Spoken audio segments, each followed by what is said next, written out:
Assalamualaikum warahmatullahi wabarakatuh. Alhamdulillahirobbilalamin. Senang sekali kita bisa bertemu kembali ya. Ayu senang sekali bisa menyapa anak-anak semua. Dan semoga anak-anak semua juga senang ya bisa ketemu dengan Ayu kembali. Bagaimana kabarnya? Luar biasa ya, Alhamdulillah.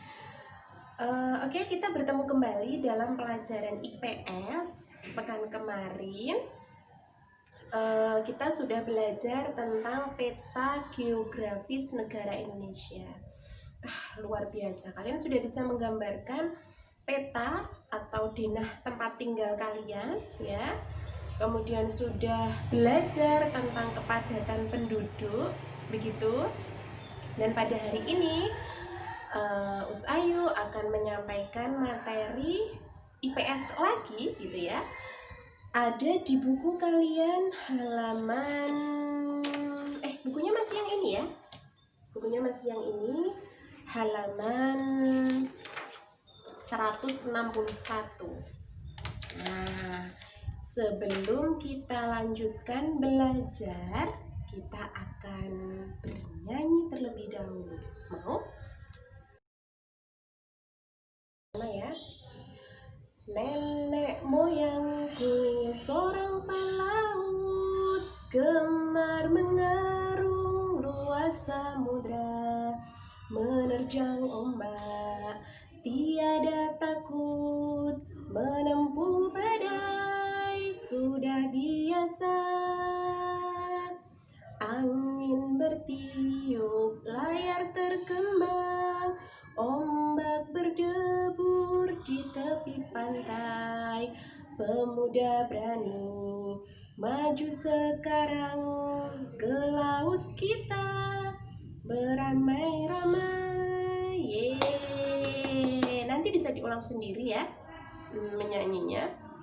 Nah, di lagu itu menunjukkan bahwa nenek moyang kita, siapa sih nenek moyang kita? Nenek moyang kita itu adalah orang yang hidup di zaman dahulu, orang-orang yang tinggal di Indonesia. Nah, ternyata orang-orang zaman dahulu mereka sebagian besar adalah pelaut. Karena itulah kali ini Ayu akan menjelaskan tentang negara Indonesia adalah negara maritim. Negara maritim itu apa toh Us? Negara maritim maksudnya adalah negara Indonesia itu adalah negara yang sebagian besar wilayahnya itu berupa laut atau berupa perairan, begitu. Makanya Indonesia disebut sebagai negara maritim. Bahkan luas lautan di Indonesia itu lebih luas daripada wilayah daratannya, luar biasa. Itulah kenapa Indonesia disebut sebagai negara maritim. Begitu. Yuk, kita akan lihat sebagai negara maritim, Indonesia itu punya banyak sekali keragaman. Keragaman itu keanekaragaman yang ada di Indonesia. Mungkin dulu kalian udah belajar ya di kelas 4. Kenapa banyak sekali keanekaragaman di Indonesia begitu. Nah, salah satunya karena negara Indonesia adalah negara maritim. Kita lihat keanekaragaman yang pertama adalah keanekaragaman suku bangsa. Indonesia itu berasal dari nenek moyang atau orang-orang yang datang ke Indonesia itu bermacam-macam. Ada yang dari Yunan, ada yang dari Cina Selatan gitu ya. Mereka datang ke Indonesia melalui laut untuk berdagang. Selain keragaman suku bangsa, ada juga keragaman bahasa. Karena saking banyaknya suku yang ada di Indonesia, makanya bahasanya berbeda-beda. Tapi disatukan dengan bahasa persatuan, yaitu apa? Bahasa Indonesia. Selain itu ada juga keberagaman religi. Religi itu agama, nah. Karena Indonesia itu luas, kepulauannya banyak, negaranya banyak pendatang gitu ya. Makanya di Indonesia itu ada bermacam-macam agama. Sudah tahu ya pasti kalian semua ya, agama Islam, agama Kristen, kemudian Katolik, Hindu, Buddha, dan Konghucu. Kemudian keragaman yang lain adalah seni dan budaya. Bermacam-macam sekali ya seni dan budaya yang ada di Indonesia. Bahkan keseniannya itu ada juga yang dipengaruhi oleh kesenian luar negeri. Nanti bisa dilihat di halaman 163 itu.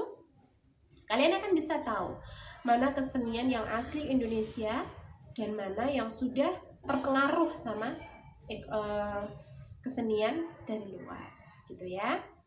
Oke. Singkat saja kali ini Ayu singkat saja menyampaikan materi tentang negara Indonesia adalah negara maritim. Yang harus difahami adalah maritim itu adalah negara yang sebagian besar itu berupa wilayah perairan, berupa wilayah lautan. Bahkan Indonesia itu negara yang memiliki laut paling luas di antara negara-negara yang lainnya. Nah, nanti kalau kalian sudah selesai melihat video ini, silahkan kalian kerjakan games yang Ayu sertakan gitu ya. Setelah selesai nanti gamesnya itu boleh kalian foto, terus kirim ke Ayu, boleh difoto, kemudian diupload di Google Class, atau cuma buat games aja tanpa dikirim ke Ayu juga tidak apa-apa. Yang penting kalian memahami apa sih negara maritim itu. Ada yang masih ingat tadi apa negara maritim? Negara maritim adalah negara yang wilayahnya sebagian besar adalah perairan atau lautan, gitu ya. Semoga kalian semua paham. Boleh buku IPS-nya dibaca-baca sendiri, kalian baca-baca, oh ternyata seperti ini negara maritim, oh Indonesia itu banyak sekali ternyata pulau-pulaunya. Silahkan dipelajari. Akan sangat baik sekali kalau kalian mau membaca sendiri karena apa yang Ayu sampaikan sangat terbatas, begitu ya. Kalau ada pertanyaan boleh langsung WA ke nomor Ayu, kalian semua sudah punya, insya Allah akan Ayu jawab. Itu saja yang salih-salihah, itu saja yang Ayu sampaikan. Mohon maaf kalau ada salahnya. Assalamualaikum warahmatullahi wabarakatuh.